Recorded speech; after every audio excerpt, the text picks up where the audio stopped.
चलो आए हो तो आपको ये टॉपिक सिखा कर ही दम लेंगे, और वो भी ट्रिक के साथ, बहुत आसान ट्रिक के साथ। बच्चों, इस वीडियो में हम समास को मक्खन की तरह समझने वाले हैं, बशर्ते आपको ये वीडियो एंड तक देखना पड़ेगा, यानी पूरा देखना पड़ेगा। बाकी सिखाना मेरा काम है। तो बिना किसी देरी के चलते हैं स्क्रीन पर। नमस्ते, मेरा नाम आशीष है। सबसे पहले समास है क्या? दो या दो से अधिक शब्दों से मिलकर जो नया या छोटा शब्द बनता है, उस शब्द को हिंदी में समास कहते हैं। अब परिभाषा से तो आपको समझ आएगा नहीं, आइए आसान शब्दों में समझाता हूं। आपके सामने तीन शब्द लिखे हुए हैं, वनवास, राजा रानी और राजपुरुष। अब इन तीन में से एक को मैं अलग कर देता हूं, और बाकी के जो दो हैं उनको आप अलग करने की कोशिश करना। वनवास, वनवास को अगर हम अलग करें तो बनेगा वन में वास। राजा रानी का क्या बनेगा? राजा और रानी। राजपुरुष का क्या होगा? राजा का पुरुष। और जहां तक मैं जानता हूं, आपने भी अपने मन में ये मुझसे पहले ही अलग कर लिए होंगे। बहुत सिंपल है, दरअसल इन शब्दों के अर्थ ही लिखा है यहां पर, बस इन्हीं को ही समास कहते हैं। वैसे इनका भेद भी पूछा जाता है कि इसमें कौन सा भेद है, इसमें कौन सा भेद है, और हर बार इतने आसान शब्द भी नहीं होते, थोड़े मुश्किल भी आएंगे। तो मुश्किल को आसान कैसे बनाया जाए और समास के भेद आसानी से कैसे पहचाने, इसी के लिए ये वीडियो है। लेकिन उससे पहले गंगा जल का अर्थ आप कमेंट करके बताओ, देखते कितने बच्चे सही बताते हैं। अब इसमें दो चीजें और समझो। ये जो इकट्ठा रूप है ना, इसको कहते हैं समस्त पद। क्या कहेंगे? समस्त पद। और ये जो समस्त पद का अलग अलग रूप है, इसको कहते हैं विग्रह करना। ये बस याद रखना। हर एक समस्त पद का आसानी से विग्रह कैसे करें, इसको हम थोड़ी देर में बात करेंगे। लेकिन इससे पहले समास के भेद को समझो। समास के मुख्य रूप से चार भेद होते हैं: अव्ययी भाव समास, तत्पुरुष समास, द्वंद्व और बहुब्रीहि समास। कई जगह आपको समास के छह भेद भी देखने को मिलेंगे, और उनमें छह और पांच, यानी पांचवा और छठा जो होगा, पांचवा होगा द्विगु और छठा होगा कर्मधारय। दरअसल ये दोनों भेद तत्पुरुष समास के ही भेद हैं, इनको भी हम समझेंगे। पहले इन चार भेदों को आसान ट्रिक से समझते हैं। इनकी परिभाषा की बात करूं तो ये बहुत आसान है। देखो, जिसमें पहला पद प्रधान होता है वो अव्ययी भाव समास, जिसमें दूसरा पद प्रधान हो वो तत्पुरुष समास कहलाता है, जिसमें दोनों पद प्रधान हो वो द्वंद्व समास, और जिसमें कोई भी पद प्रधान नहीं होता उसे बहुब्रीहि समास कहते हैं। आसान है ना? यही इनकी परिभाषा है। अब ये पद क्या है, प्रधान क्या है, इसको भी आप समझो। पद मतलब शब्द, जैसे राजपुरुष, राज मतलब राजा, पुरुष मतलब आदमी। तो इसमें दो पद हो गए, राजा और आदमी, दो पद हैं। अब आपसे पूछूं कि इसमें राजपुरुष में किसकी बात हो रही है, मतलब राजपुरुष जो शब्द है इसमें, इस वर्ड में किसकी बात हो रही है, राजा की या पुरुष की? कंफ्यूजन हो रही है? और आसान कर देता हूं, राजपुरुष कल आया था। अब ये एक वाक्य है, अब आप बताओ कि राजा आया था या पुरुष? ऑब्वियसली पुरुष आया था। तो इसमें कौन सा पद प्रधान है? दूसरा।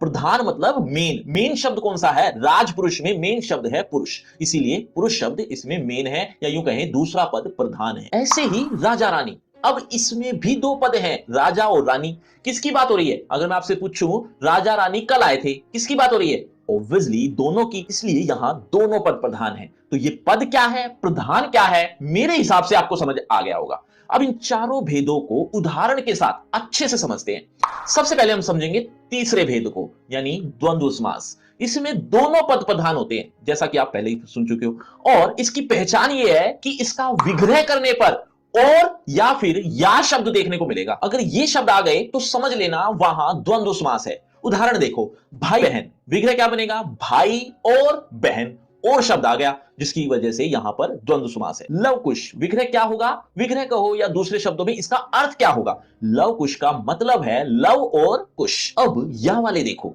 थोड़ा बहुत, थोड़ा बहुत का अर्थ है थोड़ा या बहुत। अब हमें कैसे पता चलेगा कि या लगाना है या और लगाना है? अब हम कैसे जाने? देखो बच्चों, वाक्य में प्रयोग कर लेना उन शब्दों को, जैसे थोड़ा बहुत नमक डाल दो। थोड़ा और बहुत तो होगा नहीं, क्योंकि थोड़ा भी डाल देंगे नमक और बहुत भी डाल देंगे, ऐसा तो होना नहीं। तो थोड़ा और बहुत तो होगा नहीं, तो क्या बनेगा? थोड़ा या बहुत, मतलब जैसा मन हो नमक डाल दो। तो जब दोनों पद प्रधान हो, दोनों इंपॉर्टेंट हो, वहां द्वंद्व समास होगा। बाकी उदाहरण आप वीडियो को रोक कर पढ़ लेना। बच्चों, अभी थोड़ी देर पहले तत्पुरुष समास का कौन सा पद प्रधान बताया था, एक बार कमेंट में जल्दी से बताओ। देखते हैं कितने बच्चे याद भी रखते जा रहे हैं। अगला बहुब्रीहि समास। कोई पद प्रधान नहीं होता इसमें, बल्कि तीसरा पद प्रधान होता है। अब आप सोच रहे होंगे कि समस्त पद में तो सिर्फ दो ही पद होते हैं, तीसरा कहां से आ गया? देखो उदाहरण से समझाता हूं। दशानन, दशानन एक शब्द है जिसका अर्थ है, दश का मतलब है 10 और आनन का मतलब है सिर। अर्थ हुआ 10 सिर वाला। लेकिन लेकिन लेकिन दशानन सुनते ही हमारे दिमाग में एक चीज आ जाती है, एक वर्ड आ जाता है, रावण।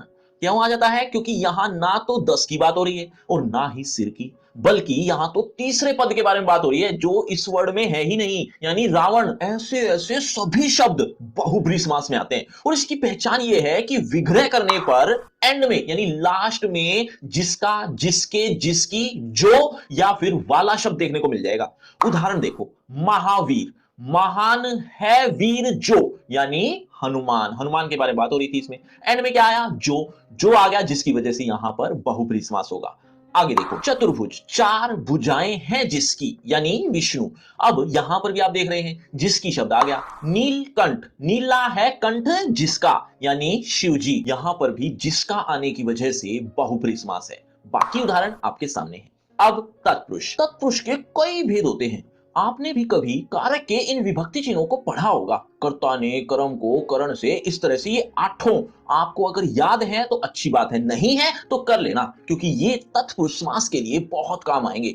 इन 8 में से पहला और एक आखिरी, ये 2 कारक छोड़कर बीच के जो 6 कारक हैं, इनके नाम ही तत्पुरुष समास के भेद भी हैं। जैसे कर्म तत्पुरुष समास, करण तत्पुरुष समास और इसी तरह से बाकी भी हैं। और इसके अलावा द्विगु तत्पुरुष समास और कर्मधारय समास, ये 2 भी तत्पुरुष समास के ही भेद हैं। इनको हम एक एक करके आसान तरीके से समझेंगे, लेकिन उससे पहले इसमें कौन सा भेद आएगा ये अब आप कमेंट करो। देखते कितने बच्चों को समझ आ रहा है। अब ये जो कारक वाले 6 भेद हैं, ये अगर आप विभक्ति चिन्ह याद कर लो तो आपके लिए बहुत आसान हो जाएंगे। कैसे? आइए देखते हैं। विग्रह करने पर जो भी विभक्ति चिन्ह दिखे वो ही भेद होगा। कैसे? उदाहरण देखते हैं। जनप्रिय, विग्रह क्या होगा? जन को प्रिय। अब इसमें विभक्ति चिन्ह क्या आई है? को, और को आता है कर्म कारक में, इसीलिए इसमें कर्म तत्पुरुष समास है। अब सर, विग्रह करने के बाद तो समझ आ गया कि को विभक्ति चिन्ह आ गया तो कर्म तत्पुरुष समास है, लेकिन विग्रह करे कैसे? हमें क्या पता कि जनप्रिय का जन को प्रिय बनेगा। तो बच्चों, विग्रह करने का तरीका भी बताएंगे, अभी आगे देखो। तो ऐसे ही युद्ध भूमि, विग्रह होगा युद्ध के लिए भूमि, विभक्ति चिन्ह के लिए, इसीलिए संप्रदान तत्पुरुष समास। तो इसी तरह से ये 6 भेद तो आप आसानी से कर लोगे। बस एक बात ध्यान रखना, इसमें भी से है और इसमें भी से है। ध्यान से समझो, इसमें जो से है इसका अर्थ है अलग होना। उदाहरण से समझाता हूं। ऋण मुक्त, ऋण से मुक्त। अब ऋण से अलग होने की बात की जा रही है, इसीलिए ये जो से है ना, ये अलग होने के लिए है, इसीलिए इसमें अपादान तत्पुरुष समास होगा। ऐसे ही धनहीन, धन से हीन, धन से अलग होना, यानी अपादान तत्पुरुष समास। कुछ एग्जांपल्स आपके सामने हैं, इनको आप वीडियो को रोक कर पढ़ लेना। ये 6 भेदों के कुछ एग्जांपल्स हैं, इनको भी आप देख लेना। अब द्विगु तत्पुरुष समास, जिसे आप द्विगु समास भी कह सकते हो। द्वि का अर्थ होता है दो, दो यानी संख्या, गिनती, और इसकी पहचान भी यही है। जिसमें आपको पहला पद संख्यावाची देखने को मिल जाए, यानी गिनती मिल जाए, तो समझ जाना वहां द्विगु समास होगा। जैसे तिरंगा, 3 रंगों का समाहार।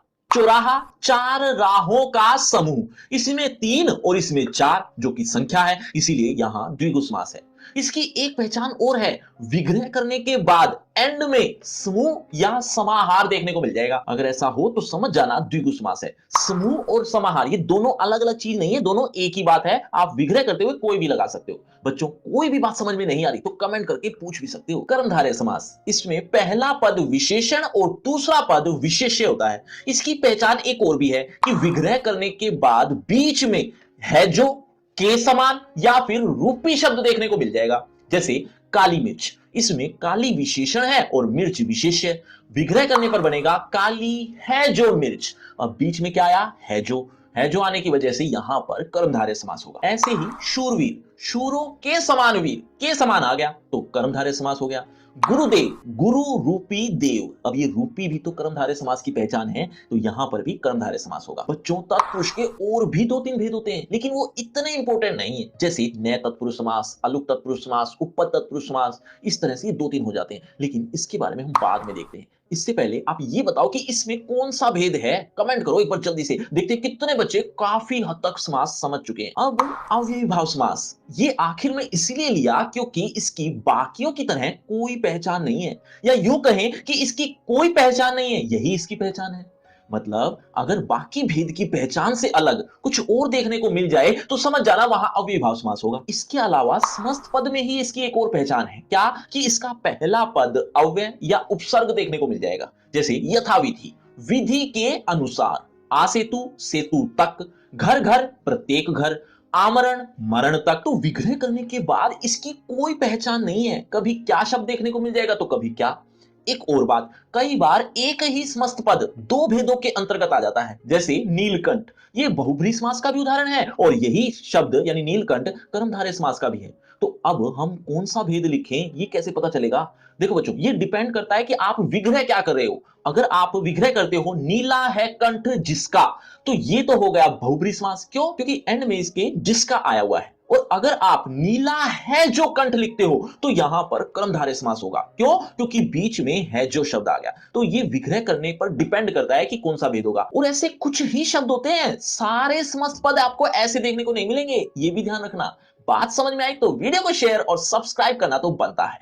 अब सबसे इंपॉर्टेंट बात कि विग्रह करने के बाद तो समझ में आ जाएगा कि समास का भेद कैसे आसानी से पहचाने, लेकिन विग्रह करना पड़े तो कैसे करें? देखो ध्यान से सुनो, वैसे तो विग्रह में समस्त पद का अर्थ ही लिखना होता है और आसानी से हो भी जाता है। ये वीडियो के शुरू में मैंने आपको एग्जांपल से समझाया भी था। लेकिन लेकिन लेकिन क्या सभी समस्त पद का अर्थ आपको आते होंगे? नहीं, मैं ऐसा मानता हूं कि सभी समस्त पद के अर्थ आपको नहीं आते होंगे। लेकिन आप 2-3 बार भी एग्जांपल्स को पढ़ लोगे, यानी ढेर सारे एग्जांपल्स पढ़ लोगे, तो आपके लिए समास बहुत आसान हो जाएंगे। और ढेर सारे एग्जांपल्स की भी चिंता करने की जरूरत नहीं है। प्रैक्टिस के लिए ढेर सारे एग्जांपल्स आपको डिस्क्रिप्शन बॉक्स में मिल जाएंगे। डिस्क्रिप्शन बॉक्स में सबसे ऊपर एक लिंक दिया है, लिंक का नाम रखा है free crash course of Hindi व्याकरण। इस नाम से आपको एक लिंक मिलेगा कुछ इस तरह से जैसा आप देख रहे हैं। ये ढेर सारे एग्जांपल्स यहां पर आपको देखने को मिल जाएंगे और अदर टॉपिक्स भी आपको ट्रिक के साथ आसानी से समझने हैं, वो भी आपको इसी लिंक में देखने को मिल जाएंगे। आपको कहीं भटकने की जरूरत नहीं पड़ेगी। तो इस लिंक को जरूर देखना। लेकिन उससे पहले होगा आपका इसी टॉपिक से रिलेटेड एक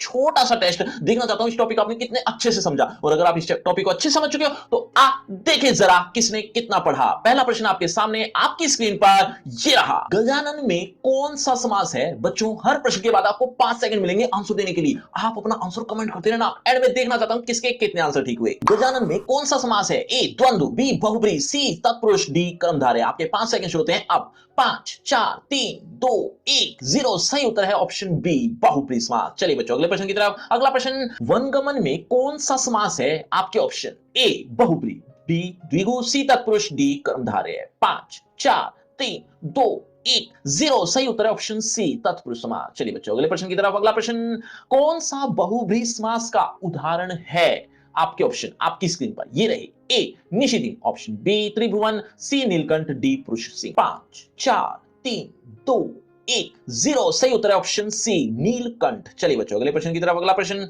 विशेषण और विशेष्य के योग से कौन सा समास बनता है? बच्चों ध्यान से जवाब देना। ऑप्शन आपके सामने, ऑप्शन ए द्विगु, बी द्वंद्व, सी कर्मधारय, डी तत्पुरुष। 5 4 3 2 1 0। सही उत्तर है ऑप्शन सी, कर्मधारय समास। तो बच्चों ये है आपका रिपोर्ट कार्ड, ध्यान से देख लीजिए, पढ़ लीजिए, और हाँ आपके टोटल मार्क्स कितने आए ये कमेंट करना मत भूलना। और आपसे रिलेटेड एक हिंदी व्याकरण का फ्री क्रैश कोर्स आ गया